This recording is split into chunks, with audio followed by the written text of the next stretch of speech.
Video 7, holding instruments. I believe we're on video 7. Yes, video 7, holding the instruments. And let's take a look. I think it's page 44 that you need to turn to. No, 48. 48 of the 2019 operations manual. You see this cute kid. He's sitting crisscross applesauce, holding the guitar. During the first class, ask for a volunteer. Your volunteer should be one of the kids you've designated for guitar. So during gathering drum, during build a beat, you figured out where you want to place your kids. You've got this kid on guitar, and you say, okay, I need a volunteer for guitar. All the hands go up, hopefully. And then you pick the kid who you pick one of the kids who's going to be playing guitar. Note that some of the finger positions are unconventional to accommodate the size of a children's hand. So you're going to do some very unorthodox finger choices here to make playing a reality for these little guys. So you say to the kid, I want you to sit crisscross applesauce in the chair. And as you see here on page 48, this cute little kid hops in the chair, sits crisscross applesauce.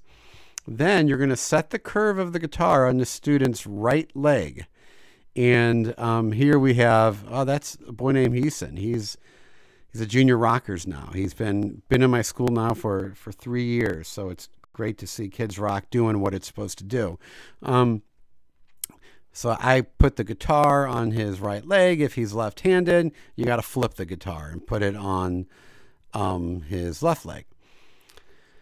So it says here, and the guitar will be upside down so that the volume knob is going to be up closer to his chest, which is, that's just what you got to do with those left-handed kids. Let's hear what it says here.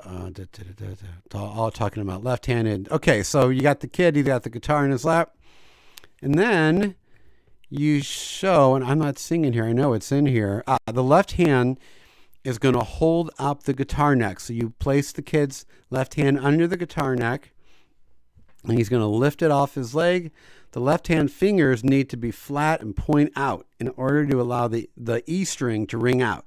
This will prevent the left hand from muting the E string. So the kids, they'll pick the guitar neck up with their hand, but they're going to grab onto it. So I say, point your fingers out towards me. Get those fingers flat. So now they're holding it like this. They will often lean it back onto their left leg. Make sure they got it lifted up. Page 50 now here. Okay, so you see here, the kid's fingers are pointed out. And then I have them hold the pick. And in the right hand, I say pick goes down to the ground. Push the string down to the ground. Show the student the pointy side of the pick and pluck the string, modeling the motion and intensity. So you've got this one kid doing this, but everybody else is watching. And you say, look, I need everyone to watch because you're going to be playing guitar at some point.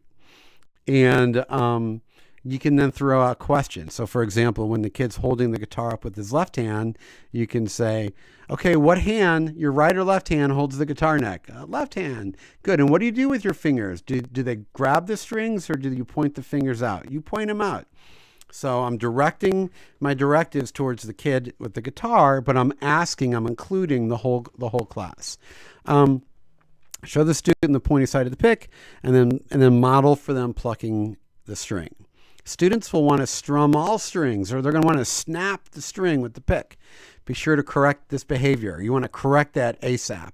Get them in the habit of, proper right hand picking. Students who put the pick behind the string and snap it outward will force the string to lose its tuning and potentially break the string. So that's a common one, is that they pluck too hard. Just so you want to, explain to them, look, you got the amplifier here for you. It's going to get you loud. Just real gentle with the right hand.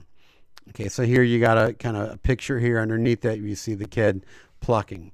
Fingers on the fretboard, on the A string.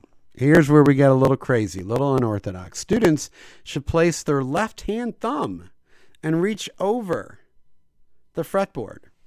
Be sure the student places their thumb just behind here. I'm going to get a guitar. Hold on. You guys stay there.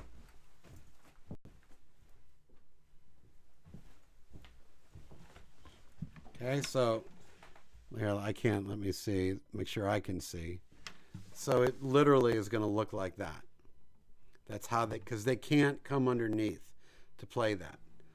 So they got to play, a note like this, and that's how they're going to be holding the guitar, like that, not like this. That's what they're going to want to do, and they're going to want to rest the neck on their leg. Okay, I got to change screens here for a second. Students should place their left-hand thumb reaching over the fretboard like I show you. Be sure the student places their thumb just behind the fret of the note to avoid fret buzz. So, for example, and if you're a guitar player, you can skip this, but if you're not, watch carefully. If a kid is pressing here, so I'm here on the 3rd fret and I'm pressing in between, you're likely to get a little like fret noise like you're hearing. But if they go right behind that fret, you get a cleaner sound. So a lot of the kids will put their finger in the middle and they get that little buzzing sound, but it's going to look like this. Or they'll put their finger right on it and you get a little buzz. So guitar players are always all over it. But if you're a keyboardist or a drummer, just really something for you to keep an eye or an ear on. If an older student does reach under like this, great. That's the traditional way of playing. Kids know that look. That's what they'll instinctually do. But you'll see the 4, the 5-year-olds, and even a lot of the 6-year-olds, they just can't do that. They can't, make that stretch. Here's a little teaching tip. We're now on to page 51. If the student is going to play the note B on the A string, they should place their thumb or index finger, we talked about this, just behind the fret. Refer to it as the 2nd fret or line. Whenever you use a music term, and sometimes we don't realize we are. You say the word measure, even the word beat. They don't know what that means. Define it. Okay, guys, we're going to play. I want to hear the drums play your beat or your rhythm. Guys, we're going to play the first measure. Measure is a count of 4. I'm always defining things. And I'll define it for a while until I really feel like they actually know what that word is.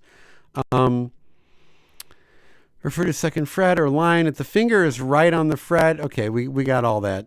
That's just talking of the teaching tips, talking about how to eliminate the fret buzz. Picking up and setting down the guitar. Pick up the guitar yourself. Have the students sit crisscross applesauce in the chair. So what I do at the beginning of class is I have the guitar just kind of laying on its back on the chair. When it's time to go to the guitar, I got 2 kids on 2 guitars. I pick up each guitar, tell the kids to sit crisscross applesauce. They get in there, put one guitar on the other kid, put another guitar on the other kid, and then I hand them their guitar pick. And then do the reverse when the kid's going to get out of the chair. Give me your pick. They give me their pick. Give me your pick. I have their picks, and I say, give me your guitar. Take the guitar. Give me your guitar. And then they can get up, and I hold the guitars and wait for the new kids to, come and sit down on their instruments. Here's a little teaching tip. You can get an easy laugh from this one. When you get a guitar player to sit in a chair, in a sing-song voice, I'll say, crisscross applesauce. Everyone knows that Brian's the boss. I'll say that to each guitar player. All right, sit crisscross applesauce. I want sit crisscross applesauce. Everyone knows that Chelsea's the boss. Hey, you said I was the boss. Well, Chelsea's the boss too. I just always use that term. Any opportunity to create a little rhyme, create a little melody, it pulls the kids' attention back into you. And it becomes these little markings, these little sort of traditions that you have in the class. And the kids love that stuff. All those little anecdotes that we're going to, cover here. Teaching tips for guitar mechanics. Left hand, we talked about this, but let's just review it. Left hand lifts the guitar neck off the leg and point the left fingers out. Place fingers just behind the fret. Not in between, not on the fret, just behind it. When you, and it's probably going to say this in here, but when you go, first of all, the D string, you never fret on the D string. And when you go to the E string, you will use an index finger. So that's important to note. Next section, playing the drums. Now we're on page 53. Let's see what it says here. Drummer should sit with his right foot. And you see the picture of this little boy here. He's behind the drums. Sit with right foot on the kick drum pedal and left foot to the outside of the blue drum or the snare drum. You say tap, don't bang. Here's what to say. Drums sound their best when you tap gently on the drums. Banging is not allowed. Banging makes the drums too loud, and drums can break when you bang. Not really true. Be sure to be gentle when you play the cymbal. Well, they can break if you hit too hard if you're playing with a hammer. Keyboards. Use 2 fingers. So we're on the next page here, page 54. Keyboards. Use 2 fingers for chords. And you see the picture here. So here's A, and then here's C sharp. Boom. You're going to use your 2 pointer fingers. If a student wants to play the keyboard with one hand, teach them the proper fingering with, their thumb, their first finger, and third finger. Usually if I see that, I go, this kid's had piano lessons before. It's all about whatever it takes to get these kids up and playing as quickly as possible. Okay, so here's how you teach the chords to the keyboardist, because it's a little confusing, because when you talk to the band, you're like, everyone, let's play B. But the keyboard always plays 2 notes. He's always playing dyads. So you want to make sure that they're playing dyads. The keyboards are playing A and C sharp. This is how you talk to them. The keyboards are playing A and C sharp. When you play these notes together, they create a chord called A. So when I talk to the band, I'm going to call this A. But you're playing A and C sharp. So when I say A to the band, what 2 notes do you play, keyboards? A and C sharp. Great.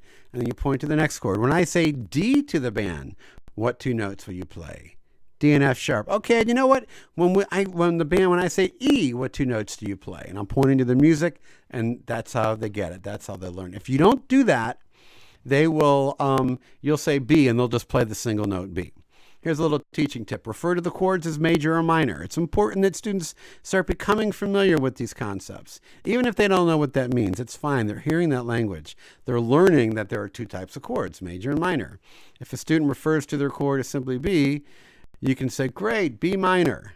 You don't correct them or say, no, that's wrong. Just let them hear that language. Okay, so choosing your instrument for instruction.